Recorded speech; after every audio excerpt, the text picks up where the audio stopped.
So we're here in New Haven Independent right now. 103.5 is 1110. And you know what? We're going to kick it off now. I'm going to open this mic and invite Mr. Marty Looney in the building. Hi, Marty. Hey, how are you? It's great to be with you today. I mean, Marty, my dear friend of many years. many years. Worked on your campaign several years ago, almost 15, 20 years ago. And I was introduced to you by John Martinez. Yes.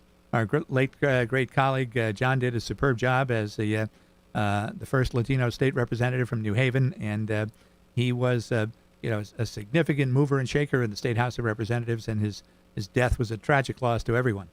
To everyone. National caucus for legislators. I mean, he had all kinds of positions. Yes. And I had the privilege of getting to meet you in your campaign. And I walked your streets with Miss Bonito, I think it was her name, and she showed me all about the Cove. And I was working with Menen and Raul Avila. Yes, yep, and Menen and Elba Franklin and the Fairhaven group. Yes. Mm-hmm. Yeah, that's the old crew. We've been, of course, different people have stepped in since then. Yes. I don't want to show your age in this know. business. So let's talk a little bit about you, Marty. Where are you from? I mean, originally, are you from the Cove? Oh no, I was born in New Haven. I lived here all of my life. Grew up in Fairhaven. My parents were immigrants from Ireland. My father immigrated here as so many others did because he had older siblings living in New Haven. My mother had an older sister who had moved to New York, so she went there, and then they met at an Irish dance in Rockaway Beach in New York, and then they married and lived in New Haven. And so I've lived here all of my life. Grew up in Fairhaven, went to St. Rose School, then went to Notre Dame High School in West Haven, then went to Fairfield University on an academic scholarship, and then graduate school at the University of Connecticut, and then later law school at the University of Connecticut. So I've been in New Haven all my life. As a friend of mine, as my law partner Jack Keyes said, you basically lived your whole life in a couple of zip codes. In the same city. You have. Yeah. I mean, talking about homegrown organic, organic people. You're one of them. That's right. So you've seen the transitions in these neighborhoods. You've obviously seen the transitions in Fairhaven from when you were a child to now. Yes. Outside of course, the demographic being totally different, what had you seen economically change in that area?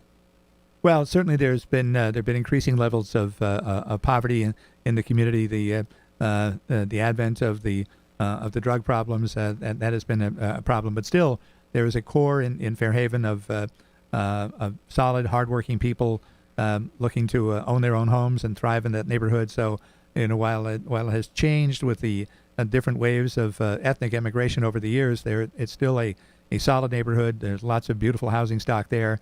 And it's still a vibrant community in many ways.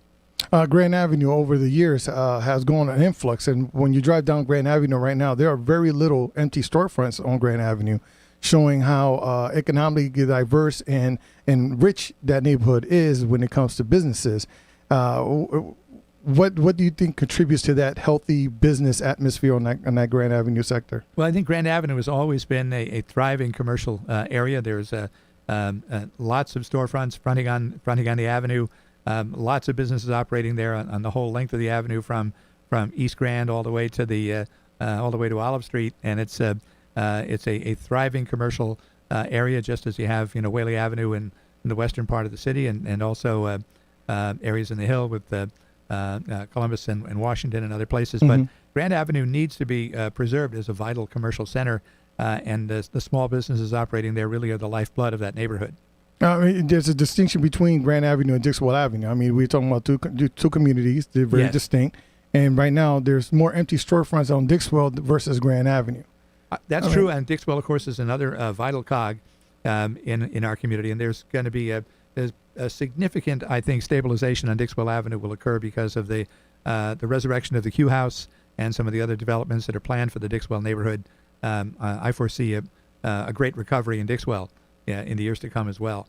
Oh, wow. You're very up to speed on every part of New Haven, not just your own. But I guess you have to be, don't you? As a state, you have to be concerned about your neighbors to the left, right, north of you. Well, that's right. I represent the eastern half of New Haven and half of Hamden as well. And Senator Gary Winfield represents the western half of New Haven and part of West Haven. But I think New Haven did have a population gain in the last census. That's an encouraging sign. We went from about 130,000 to 135,000, and that's a sign after years of declining population. We did have an increase, and as did Bridgeport, as did Stamford had a major increase. The only one of the major cities that had a population loss was Hartford, that lost 3,000 people between 2010 and 2020. So there is growth. We're seeing a tremendous growth in housing in downtown with all of the new biotech businesses and the spin-off research from Yale that's taking place, that's attracting people to New Haven. So I think New Haven is on the rise in so many ways. We always focus on the problems. You like to focus on the positive. I see right now in your vernacular, you like to focus on the good things. As a state senator, I mean, what got you? Let's go backtrack a little, because what got you into? You're a lawyer. You work with Jack Keys. Then you became a politician, and what made you decide, or who tricked you into this? Well, actually, it's sort of the other way around. My friends kid me because I was already in the state legislature when I went to law school. So people say, hey, there are lots of lawyers who become politicians. You were already a politician, so you're doing your career backward. But but I'll tell you how it happened. As I said, went to Fairfield University, majored in English with a minor in theology, then went to UConn for graduate school, got a master's degree in English, and was working on a PhD program in English there. But I always had a political interest. My doctoral dissertation was going to be on the political novels of Anthony Trollope, who was a Victorian era British novelist. And however, I think my whole life pattern might have been different, except for one particular evening. I was home for the weekend, visiting with my mother. My father had recently passed away, and then was going to go back to UConn, and I decided I'd stay home a little longer, have dinner with my mother before heading back to stores. And the doorbell rang, and there were two people who were going door-to-door campaigning in Fairhaven. There was a mayoral campaign going on that year, and the two people were a member of the Board of Alders named Frank Logue, who was running for alder running for mayor that year, and with him was a young woman who was his campaign manager. Her name was Rosa DeLauro, and that was the day I met both of them. And they said that someone had given them my name as somebody who was active in the community, because St. Rose of Lima Parish, the boundaries of that parish were pretty much coterminous with a political ward. And someone had given them my name. They said, frankly, they had no political organization in that neighborhood. They were trying to build one. It was a stronghold for the incumbent organization of Mayor Gaida. And friends of mine had encouraged me to run for alderman at some point. And they said, well, this could be the year, because there'll be campaigns going on all over the city and a network of people running. And they said, we'd encourage you to do it. They asked me to come to a meeting that week, that sort of how to run for alder meeting that they were sponsoring. And I went to that meeting, was even more intrigued, talked to my friends, and said, well, let's do this. So I became a candidate for the Board of Alders and the coordinator for Logue in that part of Fairhaven, and carried my petitions to get on the ballot, because I was running against an incumbent alder, and helped him get on the ballot by getting petitions there. And I defeated the incumbent Democratic alder by 27 votes in the primary. Tight. And it was tight. And Logue lost the ward by about 180, but I won by 27. So there were a lot of split votes there. The people knew me from the neighborhood and all of that. And then it worked out that in the general election, of course, that whole area of the city went Republican and voted for John Esposito, who was the Republican candidate, because it was a stronghold for the chairman, Arthur Barbarian, Mayor Gaida. So that was the high watermark for the Republicans in terms of electing alders. They elected 9 Republican alders that year. So I lost to the Republican candidate in our ward, Art DeSorbo, who went on to become the minority leader of the board. But again, I lost by about 200 votes. Logue lost by 500. And then I was figuring, well, I better go back and concentrate on getting back to my PhD program. But then I got a call from Rosa DeLauro, who was the new chief of staff to the mayor, and said, we were impressed with the work you did in this campaign. We'd like to have you come be part of this administration to do outreach for the mayor, to do research on neighborhood issues, to accompany him to public meetings, and to follow up on the issues that are raised there. So that was my great political and governmental apprenticeship and education for 3.5 years in the Logue administration. So I would go out to help set up community meetings for him, accompany him to those meetings, take notes, and follow up on the issues that rose there. Also arrange meetings of activists to come into City Hall to meet with him, communicate with the department heads about neighborhood issues. So it really was a nuts and bolts education in both politics and government.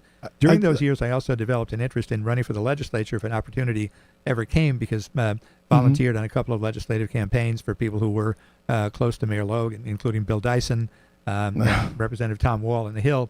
And but in '79, when Logue was defeated by then Police Chief Toledo in a primary, then I was at another crossroads, and figured what was I going to do next, and the state representative in the district where I live was a guy named Joe Carbone, who was about my age, was very popular and very competent as a state rep. But then all of a sudden he announced he wasn't going to run again because he was going to become the new chief of staff to the new mayor.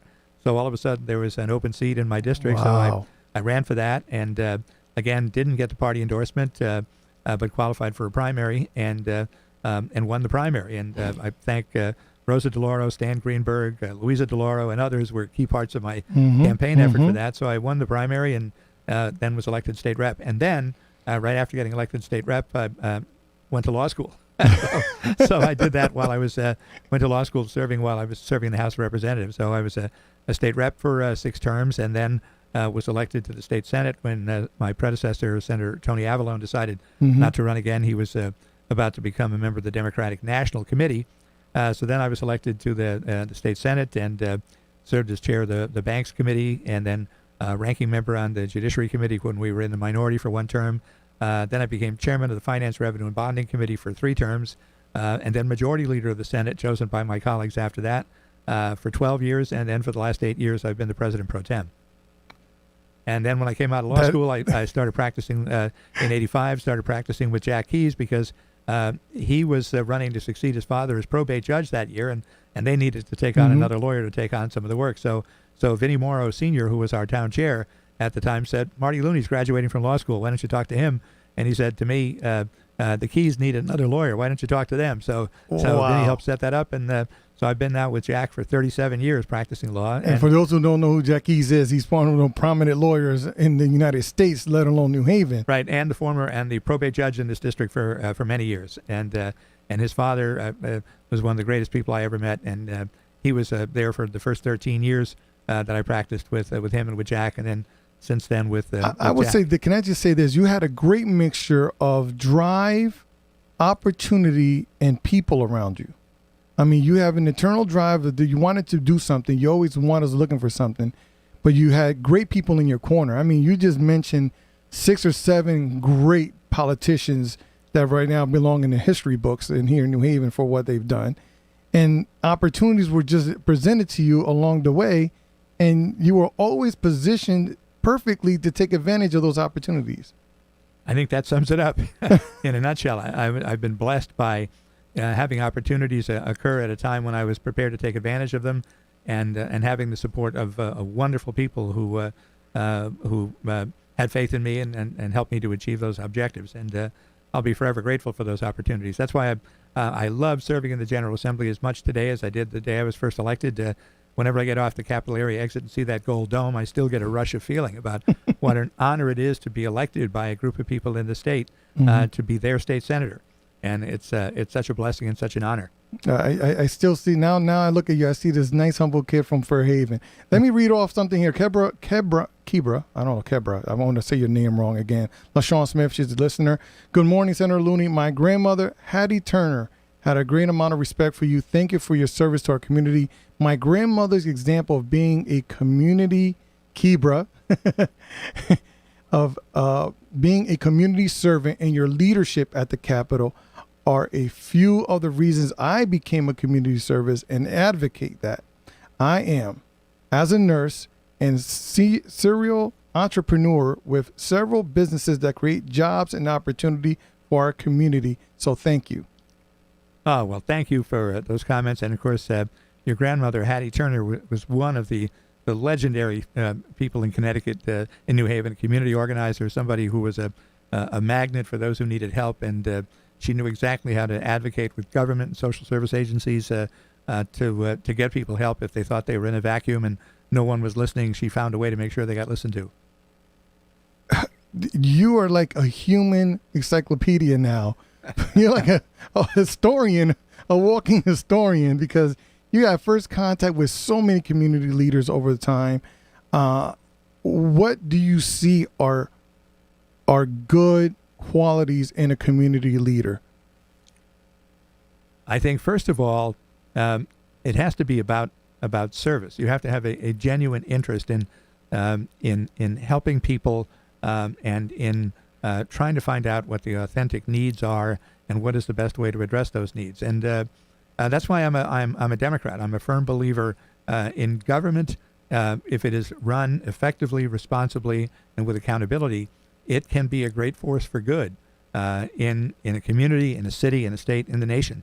I think the administration of Franklin D. Roosevelt is an example of that. What he was able to do when he came in to have an active government to counter the effects of the Great Depression is something I think is still the high watermark of government achievement, followed by what President Johnson did with the Great Society. And his administration, of course, was marred by the Vietnam War, but the social service policies that he pursued are still the foundation today. So that's a fundamental difference. I think Republicans do not believe in the efficacy of government. They would, in some cases, rather see people suffer than have government have the power to assist them.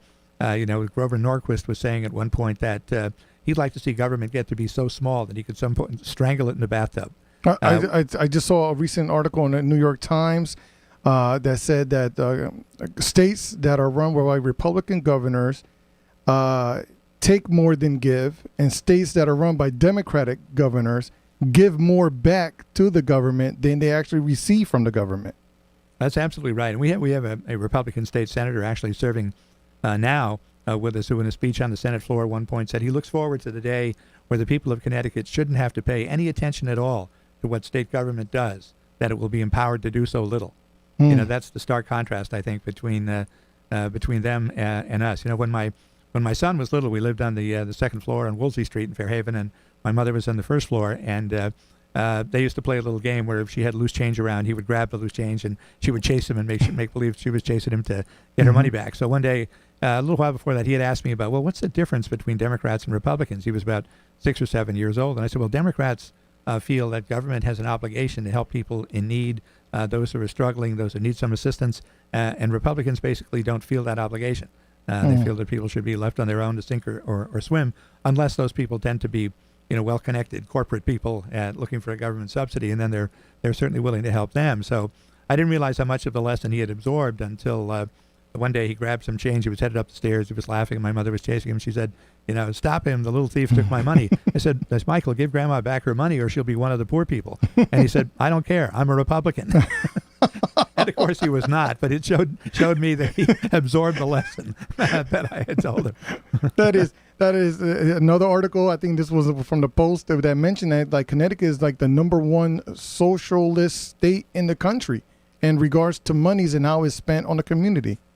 Well, we see ourselves as part of a peer group of progressive states, Massachusetts, New York, New Jersey to some extent, California, Illinois, and Connecticut, I think, stand in the forefront of having active state governments that recognize an obligation to provide for social service needs.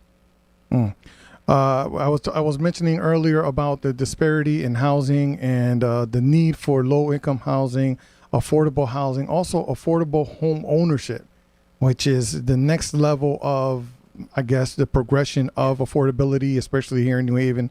And the Fairhaven community is eventually going to happen where people are going to start getting priced out.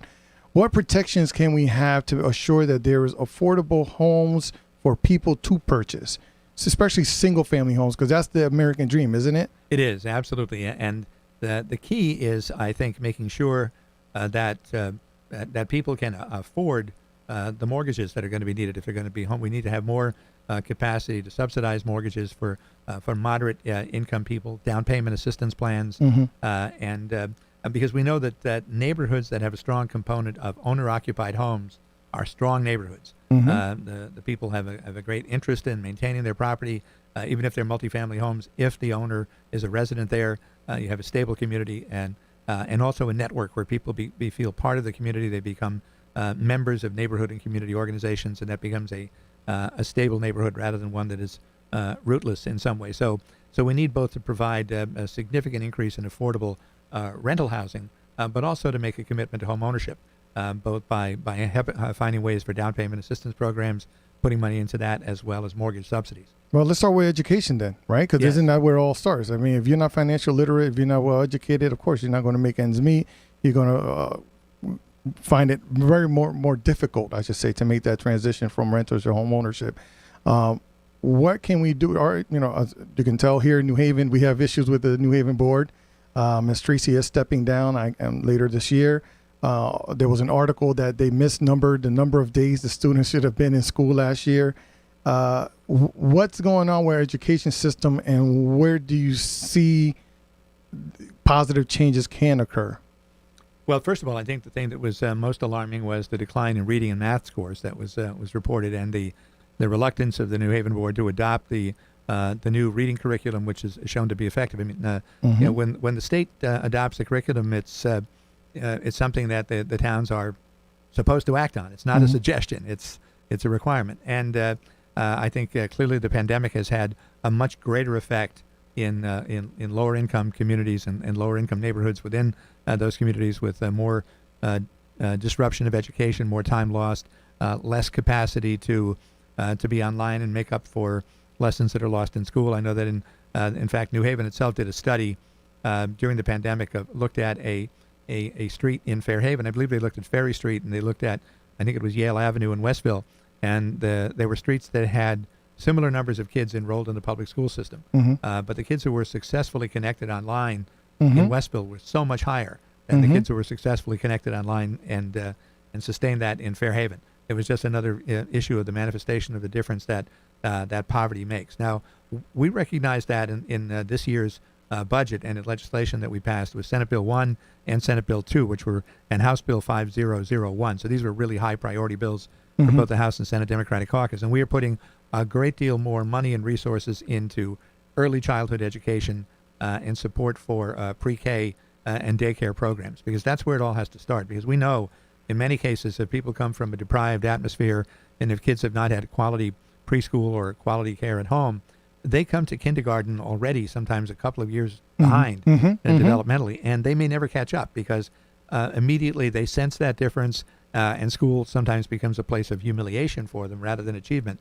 And those are the kids who within a few years are truant, and then shortly after that may get into trouble with the juvenile system, and then spin out of control altogether. But if kids are able to be successful and be rewarded for their achievement and feel good about themselves in the early school years, the battle is really halfway won at that point. If kids do well in kindergarten, first, second, third grade, they're on their way to doing well forever. And if they, it's so true. You're right. You get them early, hook them in, at those beginning stages, and they develop. But unfortunately, right now we're at a point in our history, and especially with regards to our children, they do not have the skill set, the reading level, the computation levels, the skill levels to take these jobs, right? That you need, well-paying jobs to go and eventually buy a home in 4 or 5 years, because they just don't have that baseline of education. So how do we help remedy these children now that got passed on? Because it was a pass-fail for 2 years almost. Right. That's why we really have to renew efforts now in kids who may have lost those 2 years of education, to have intensive remediation programs, to put more resources into after-school programs to help kids catch up, summer programs as well. There has to be a lot of supplements to the standard education year in order to help make up for that lost time, and to have kids be able to recapture those skills and catch up to grade level, because it's so important. Then at the other end, we also have to have programs for high quality technical education for those who want to go into the trades or into a technical program after high school rather than college, because not everybody wants to go to college right after high school. But we need to find a way where people can be gainfully employed without a college education. However, even manufacturing jobs are much more technically sophisticated. Yeah, they're basically run by machines. Basically run by machines. So you have to be skilled in running the machine and reading the complex operating manual for that machine. So you can't do what people did years ago. My father worked as a forklift operator at Winchester's for many years. Wow. And he was an immigrant from Ireland. Most of the people he worked with were immigrants. He was a bright man, but had not a lot of formal education. But he was able to support his family. Once the union got into Winchester's, that he helped work to get in, and wages went up.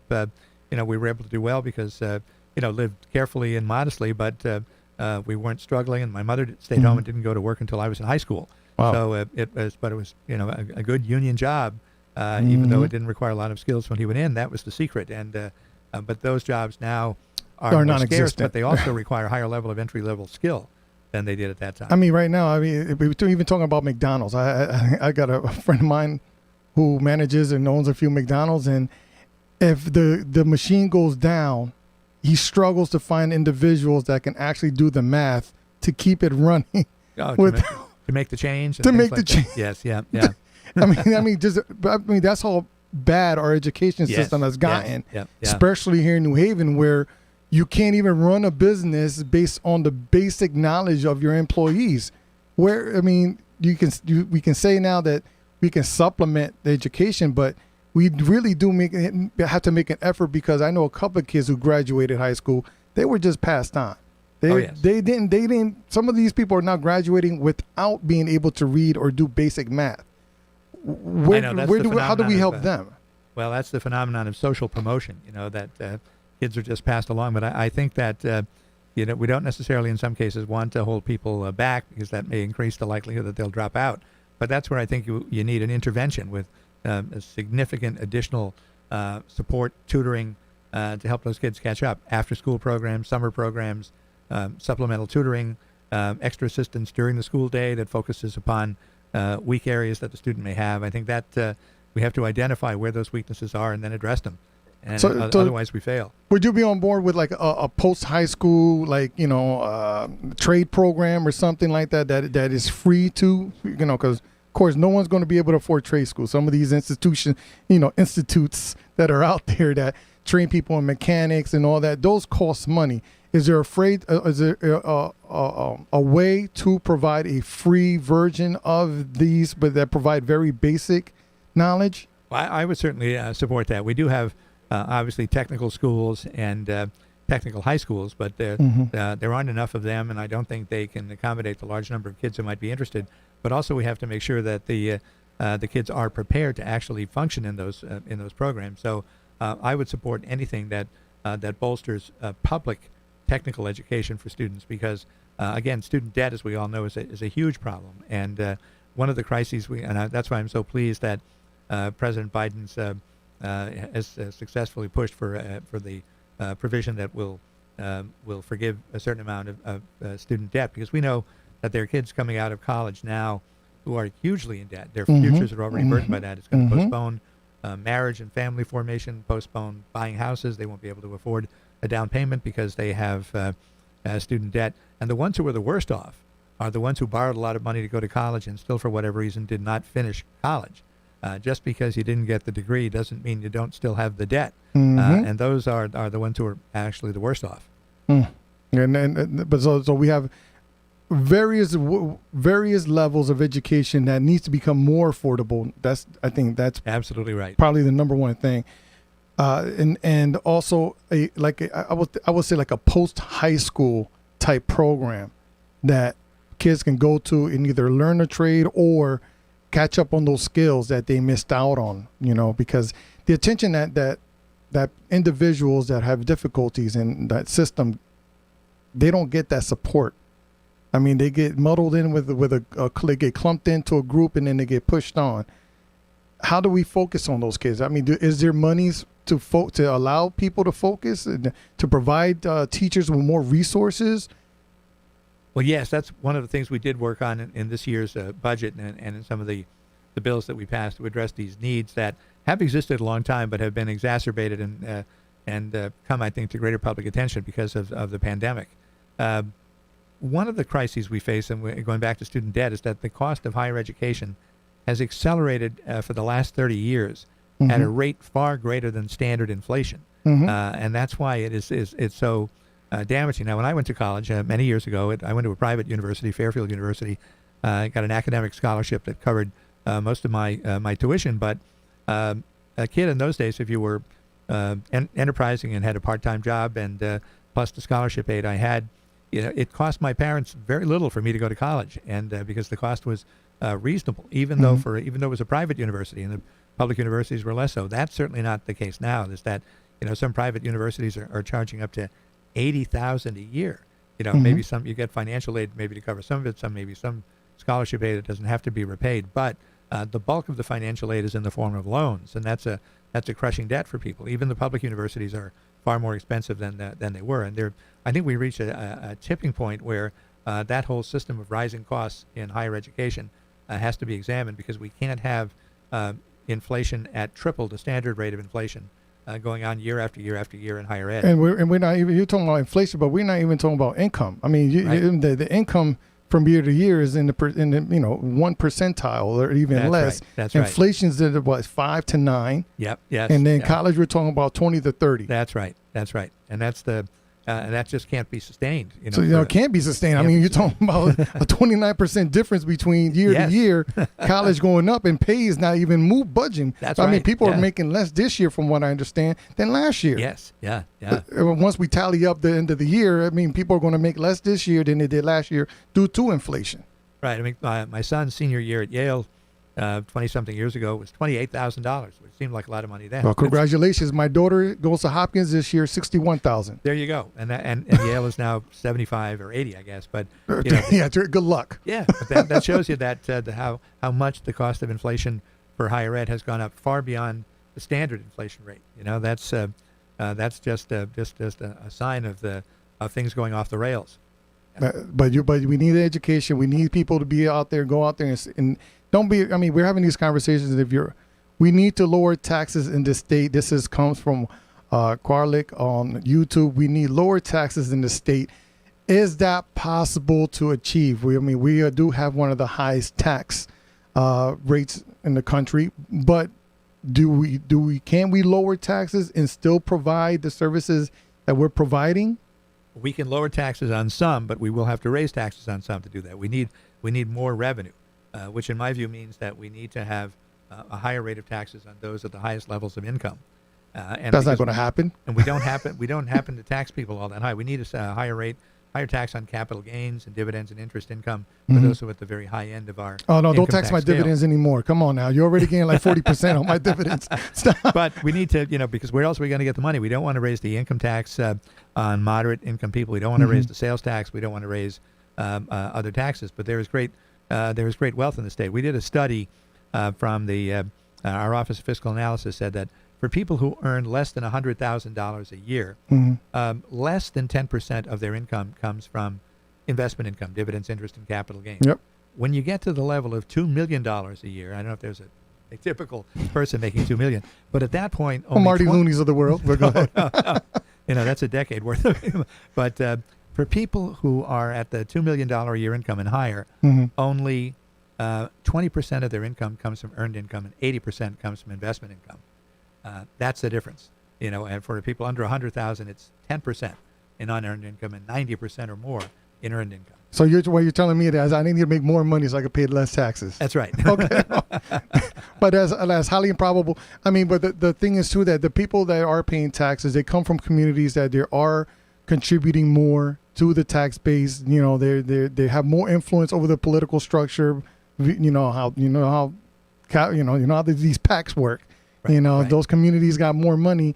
So how do they still gain the upper hand? I mean, in the legislature versus philosophies from the inner city that we have, because very few people in the inner city are in that 2 million. They more likely are from the burbs than they are from New Haven. That's right, and that's our challenge too. Is that a state like Connecticut, we have our cities have the same challenges that urban areas have all over the country, but we have the extra challenge that none of our cities are large in area, substantially significant populations that can help compel a political solution. We have to work by sort of guerrilla warfare to build coalitions with our first-ring suburbs in particular, because if you look at it, if you look at the population of New Haven, Hartford, and Bridgeport together, the three of them together constitute less than 12% of the state's population. If you look at Boston by itself is about 12% of the population of Massachusetts. Providence actually is the biggest city in New England relative to its state's population. It's about 16%. So, but in New York, over 40% of the population in New York State is within New York City. So 40% of the legislators in Albany are representing districts in New York City. So we don't have the benefit of a huge population center that's an urban area. That's been a challenge. It's in fact, dwindling. It's dwindling. 100 years ago, Connecticut was a much more urban state than it is now, because in the 1920 census, New Haven then had 162,000 people. Wow. When the population of the state was only about 1.5 million. So at that point, New Haven had 12 or 15% of the state's population, and Hartford the same, Bridgeport the same. So those three cities were much bigger as a percentage of the state's population than they are now. So that's why we have to be creative. We can't dictate something, but we have to count on being able to build coalitions of like-minded Democrats in at least the first ring suburbs. And fortunately, we've had that. But once you go beyond the first ring, it gets harder to find allies. Yes, because that money talks, and there's a lot of money. And the farther you go away from the city, and I've noticed that too, and especially with the Puerto Rican population that you saw come and go in Fairhaven. Puerto Rican population in Fairhaven came and went. And where did they go? As soon as they made their money, they moved to the burbs, to North Haven, everywhere else. That's right in many ways. I remember back in 1975, as I mentioned when I was first campaigning, there was one Puerto Rican family on a certain block of Saltonstall Avenue. It was a man named Louis Mercado, who was a machinist. He was a widower. He had 2 sons, but he was also a poet that wrote very superb, sensitive poetry in both Spanish and in English. And I met him when I was canvassing. Went back another time to have dinner with him and his sons. But he was sort of a pioneer at the time, and then large numbers followed him. But I remember, that Gumersindo del Rio and Gumpy del Rio and Carlos Rodriguez and others who were instrumental in helping to attract people to come from Puerto Rico to New Haven to work. Herman Garcia and the Rodriguez family, Norma's parents and their family were really pioneers in helping to build up the Puerto Rican population in New Haven in the 50s, 60s, and 70s. And now they've done well for themselves. They got the education. They moved on.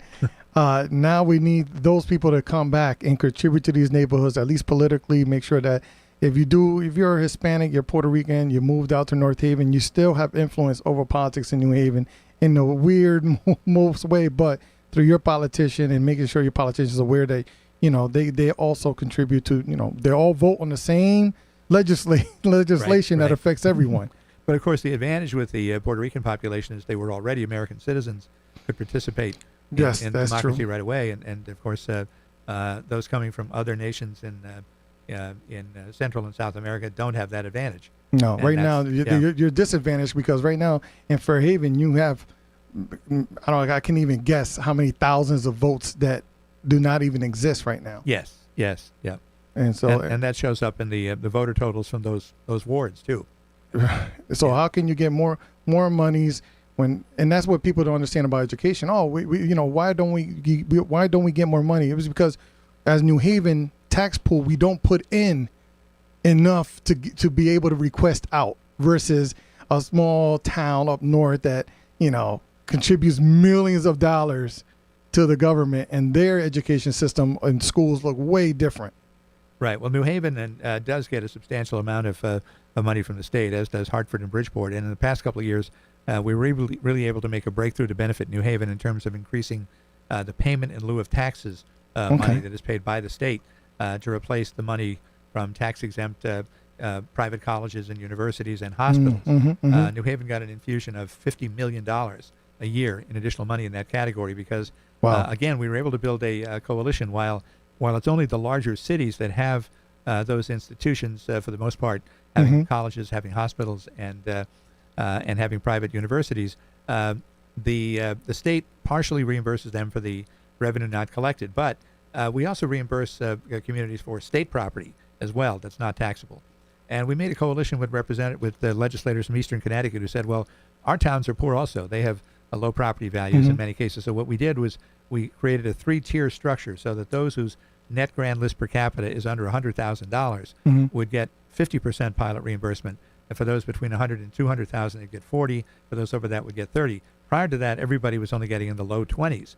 So for New Haven, it was a huge increase for most of the cities, but everybody got an increase. So we were able to build a coalition for it. So even the wealthier communities, the real problem in that was prior to that change, Greenwich got the same pilot reimbursement for Greenwich Hospital property that New Haven got for Yale New Haven, or that Hartford got for Hartford Hospital. That's now changed. Oh, okay, good, because Greenwich doesn't really need No, their mill rate is 11, and they're well able to fund all their service. Wow. Because property is so valuable. Yeah, very valuable. And again, shows the difference. The per capita net grand list in Greenwich is about $750,000 a year, over $750,000. At the other end, the 169th place town is New Britain, where the per capita value is less than $70,000. that shows you the stark contrast in a single state. Wow. Diversified. You're just like your constituents are diversified. You have them all. You have from the richy rich all the way down to, the most humblest of individuals, and you care for them each with lots of love. We are running out of time. We're running out of time. It happens every time. See, look at that. You walked in like not even 5 minutes ago. You want to talk a little bit about what would you like to, what? You can have the mic. Talk to New Haven if you want. You're listening to 103.5 WNHH, New Haven Independent.org, powered by La Voz Hispana. Harry Dross is in the back giving me some times. And this is Marty Looney giving you his final thoughts. Okay, well, one of the things I'd like to say, looking forward to the next term in the General Assembly, is to continue our struggle to enhance regional cooperation. That's something that we have not had in the state. We have 169 jealously self-protective municipal fiefdoms, self-preserving, unwilling to cooperate with others, unwilling even to get the economies of scale that they might be able to do, and really holding the state back in many ways. People come to Connecticut from other states.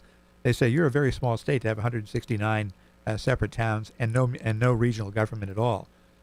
We have far too many school districts in this state. Too many small town school districts have actually been losing population over the last decade, and yet they want to continue to get the same amount of education they've had, and they refuse to combine into more regional districts. We have to make a breakthrough on that. Part of that, again, goes to the affordable housing component of towns looking through zoning practices to keep out lower income people as well. The two go together. But what we have to look at is that we've had one successful model for regionalism in the state, and that was when we consolidated the probate districts in the state back in 2010. No. We had 117 separate districts, and the system was not functioning well. Some of the probate courts were only open a couple of days a week. The system was running deficits. So we transformed that system and reduced 117 districts down to 54.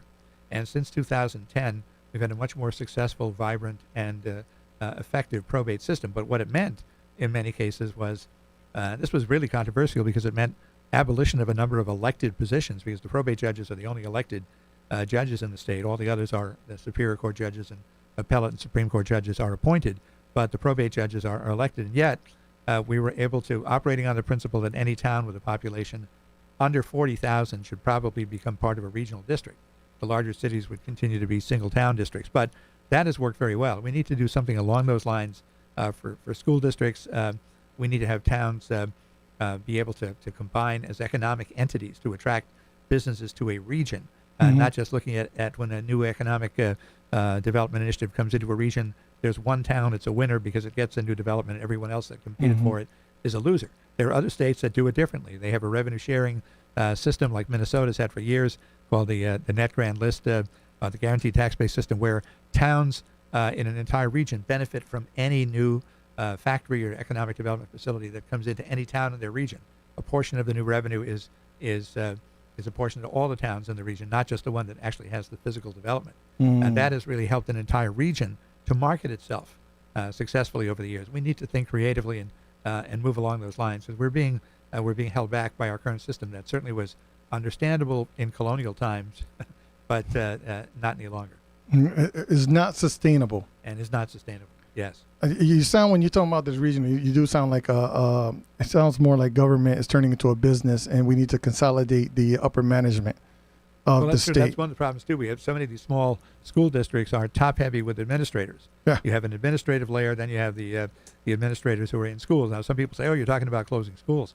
Not talking about closing schools. We probably even we need to maintain the schools we have for the most part, except where enrollment has really fallen. But we need administrative consolidation at the higher end. We don't need as many districts with highly paid superintendents, deputy superintendents, and all of the other central office bureaucracies supervising a very small number of schools. That's where the savings could be. Wow. Marty, time is up. You came here with solutions. We talked about lots of problems, but you talked more about solutions and a whole career full of them. You have an opponent coming up, I guess. I don't know how you view this. I mean, you're already talking about future ventures in the legislature as if November is all passed by and you're ready to go back to work. Well, I never take anything for granted, but I do have plans for the next term. I do have an opponent this time. I've had opponents in the past. I always campaign hard whether I have an active opponent or not, and this year won't be any different in that regard. Very good. Thank you very much, Marty. I apologize for the mishap up front, but it still turned out to be a great conversation. Appreciate for all your knowledge, your history. I hope everyone that was out there listening right now, you got a class 101 on how to get involved in politics, be successful in politics, and give back to your community, such as Marty Looney has. I'd be happy to come back anytime. All right. Thank you very much. You've been listening to 103.5 FM WNHH New Haven Independent.org, powered by La Voz Hispana CT. And I want to thank again Mr. Harry Dross for everything. You guys have a great afternoon.